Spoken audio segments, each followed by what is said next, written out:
fan, even if you're not a Liverpool fan, you're going to enjoy this one. It's huge. Yeah, I mean, we've got Gareth Bale's going to be there as well, and which is going to be exciting. He's done a bit there, and I don't know if he'll have a great reception from the Liverpool fans, but he's broken a few hearts. Overhead kick. Yeah, he's broken a few hearts in his time. But Anfield, obviously, the history they have, we're talking about them games that they're going to be going over on at 7 o'clock. The great nights at Anfield, yeah, there were some fantastic moments there. But I'm actually interested to see this Real Madrid team. It's almost like a collection of Galacticos now. How's Jude Bellingham doing now this season in a different position now? Mbappe's there. How's Mbappe doing? I don't think Vinicius is fit. But all of these little things and little subplots within the game. And I want to see what Real Madrid are going to produce this year. They were the winners last year, haven't hit the ground running yet. Let's see what they can do. They really haven't hit the ground running Well, this they're year. 21st in the table. 21st Real Madrid. 21st in the table, yeah. So, you know, it's a real test for them. You wouldn't want to go to Liverpool, would you? The form they're in at the moment, when you can see the way it's happening. The new format seems to have affected Real Madrid more than anybody else. So, always a great night at Anfield. They're in really top form right now. They could take Real Madrid to the sword.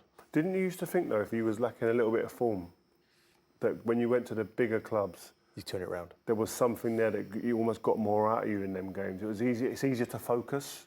Yeah. It's the big pressure. Yeah, but you can flip it, can't you? You can turn the pressure immediately. If you win that one, it's a big scalp. Changes your fortunes, yeah, as well. So there's that to consider.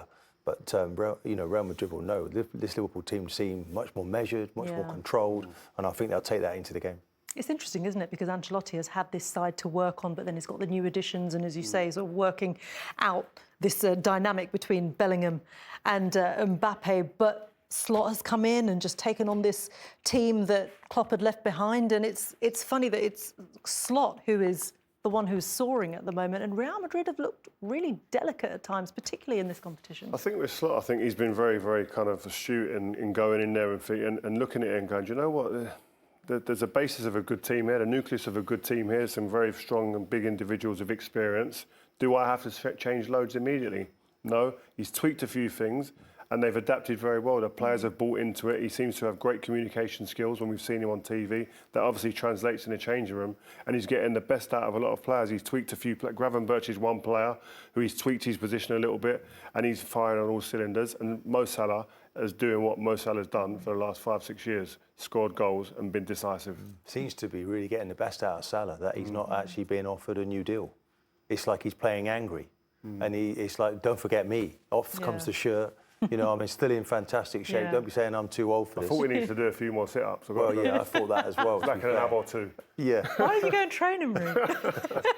Like, he looked ridiculous shape. Like, these guys take care of themselves, but someone like him, I don't know. I'd love to know the inner workings of this. How he's not got a contract offer, or what's holding it up. Yeah. Like, it's like with someone like him. There's two other contracts to sort. Yeah, but this guy gets. How do you replace 30 odd goals a season? Done it every season. Yeah. You've got to give these guys. You've got to say, you know what? What's the market value? Who's the biggest earners in this league? Match it up. Get him to stay here, because these guys win you trophies. Was Salah right to come out and say, well, there's no contract on the table, or is that... He's banged the pressure right on the doorstep of Anfield. But he's been honest. But is that right or wrong to do? Is it from a player's perspective? Well, maybe you could say it's selfish, but at the end of the day, you know, it's a fact. He doesn't want to mislead the fans. But it's making him motivated. I wouldn't say it's taking anything away from his performance. It's just how long can you get away with this situation?